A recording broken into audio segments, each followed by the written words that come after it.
In 1936, a Washington State College fine arts professor, Worth Griffin, and his young colleague, Clyfford Still, went on a road trip through the scablands of eastern Washington.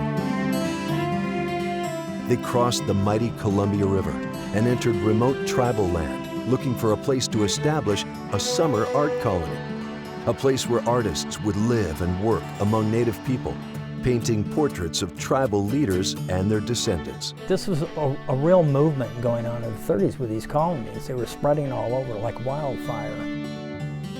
The small town of Nespelem, Washington seemed the perfect location.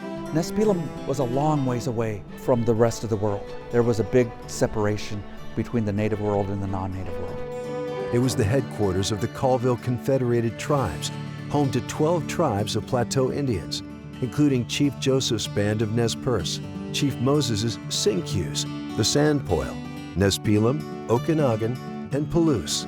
Tribes that were rapidly diminishing in the 1930s and many feared were disappearing altogether. There were many believed that the indigenous folks up there weren't going to be around much longer. It was the whole idea of capturing these individuals for posterity, and that was their thinking at the time.